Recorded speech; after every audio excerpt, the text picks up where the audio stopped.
Ah, nous allons voir. Et pour nos auditeurs qui nous écoutent et qui nous regardent, sachez qu'aujourd'hui Jean-Claude Dacier a mis un très joli pull. Bon. Voilà, il est en couleur aujourd'hui. Il est en couleur. Je ne sais pas ce que cela veut dire. Cette violine vous va à merveille. Oui. Voilà, c'était le point fashion. Très bien.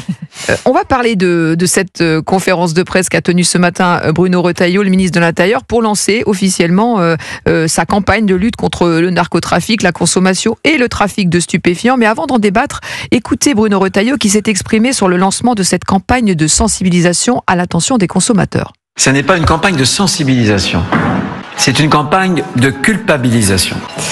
Et cette culpabilisation, je l'assume totalement. J'assume de vouloir rompre avec cette logique victimaire qui consiste à présenter les consommateurs de drogue exclusivement comme les victimes d'une addiction. Nous voulons, le gouvernement souhaite faire de la lutte contre le narcotrafic, contre la criminalité organisée, une grande cause nationale, un peu comme nous avons fait il y a 10 ans, lorsque nous avions été frappés par les attentats terroristes, de la lutte contre le terrorisme, là encore, une grande cause nationale. Voilà, Bruno Retailleau qui veut créer un électrochoc, culpabiliser, on l'a compris, les consommateurs. Ils sont 900 000 chaque jour à consommer du cannabis. Là, on est dans la responsabilisation, Olivier d'Artigol. Alors, il confirme ce qu'il avait déjà dit auparavant. Il peut s'appuyer sur le travail remarquable fait par les sénateurs concernant la lutte contre le narcotrafic.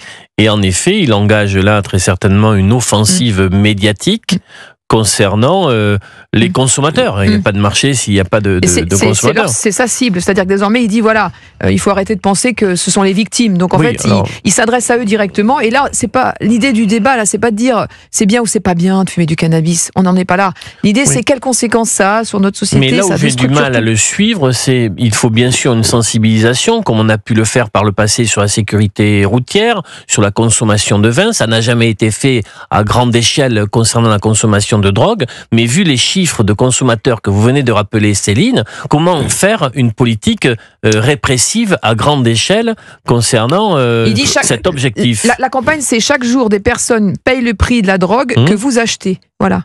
Non, mais c'est pas, on peut pas nier. Et moi, j'ai longtemps prétendu que les consommateurs étaient pour partie responsables du réseau qui se mettait en place. C'est vrai, tu as raison. Sans consommateurs, sans demandeurs de produits stupéfiants, il y a évidemment un marché extrêmement réduit.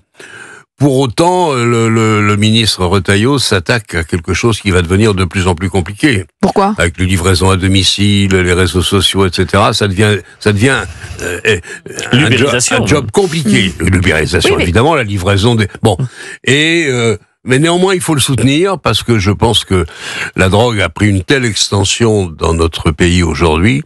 Les narcotrafics sont tels, on a même parlé de corruption ici ou là chez les douaniers. Et là, on est dans toutes les formes de drogue, Jean-Claude Dacier. C'est pas seulement les drogues dures, c'est aussi la drogue récréative, parce que ça touche toutes les classes sociales aujourd'hui. Ça va toucher beaucoup de monde. Il y a des millions de consommateurs de cannabis. Il y en a quelques centaines de milliers qui prennent de la cocaïne ou autre.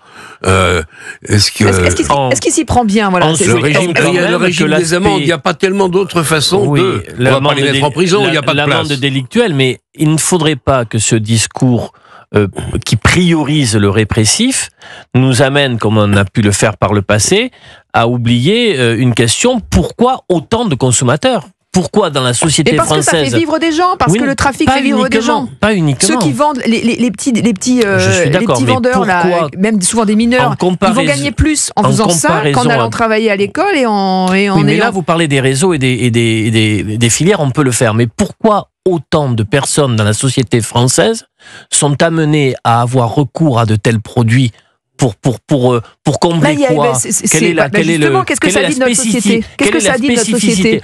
D'une société qui va pas bien, d'une société où il y a beaucoup aujourd'hui quand il y a des témoignages dans la presse de salariés qui disent mais moi ça me permet de tenir, voilà, pour différentes raisons, pour une société, des individus qui sont en état de souffrance. C'est-à-dire les raisons qui expliquent un tel niveau de consommation. Moi, j'aimerais que le débat soit mené dans ce pays. Pourquoi en sommes-nous arrivés là? Enfin, moi, je vois bien que on a largement dépassé le phénomène de mode et qu'il y a de plus en plus, mais c'est vrai partout. C'est vrai aux États-Unis, c'est vrai dans les pays européens, on consomme de la drogue.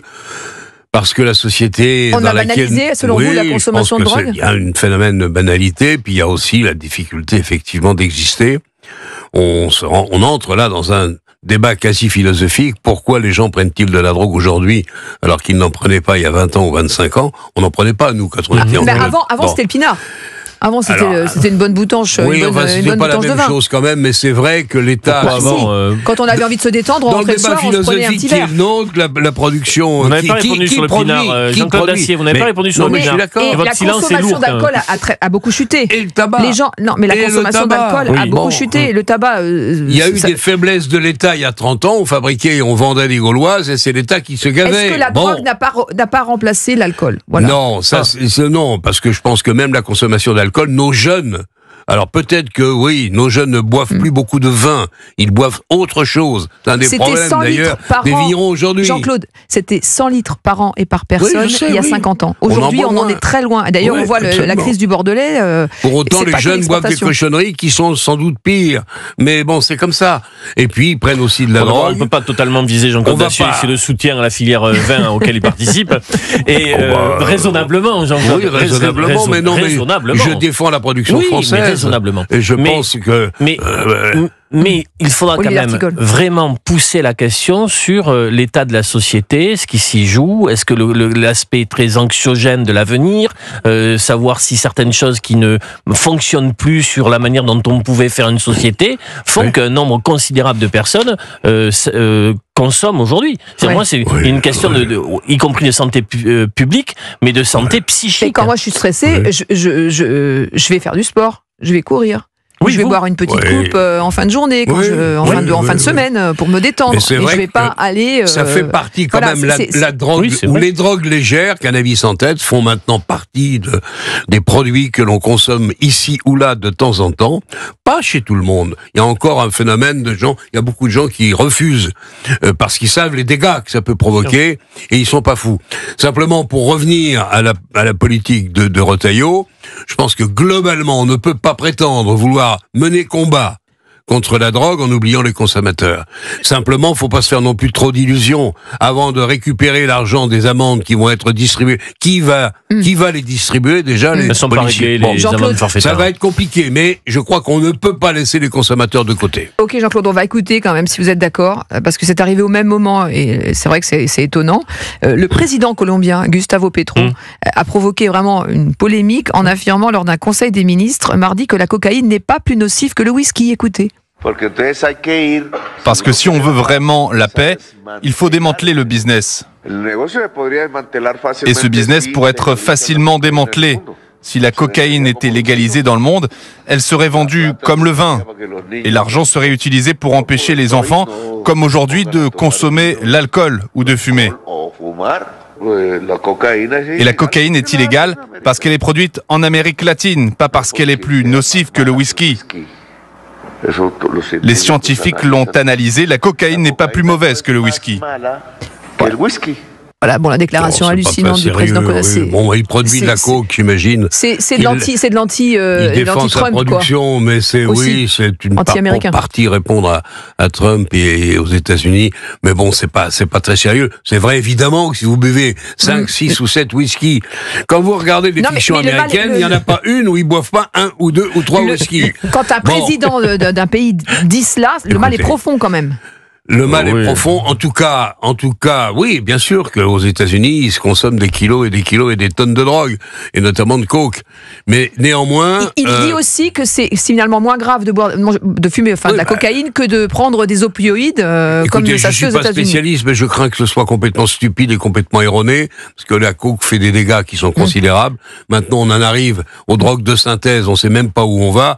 Mais la bonne question, tu la poses. Pourquoi prend-on aujourd'hui, alors qu'on ne le faisait pas il y a 30 ans, des phénomènes qui nous aident? Pour conclure sur ce que vient de dire le président colombien. Non, mais il défend sa filière. Aujourd'hui, il défend ses affaires. Maintenant, chacun va être dans un protectionnisme de combat et chacun va défendre son produit. C'est ce qu'il fait. Et on voit très bien aussi ce que va faire le président américain. J'espère qu'on aura l'occasion d'en parler, vous et moi, Jean-Claude Dacier, sur ce qui se joue aujourd'hui en termes de politique de protectionnisme, de tarifs douaniers, etc. On va basculer dans quelque chose de terriblement préoccupant.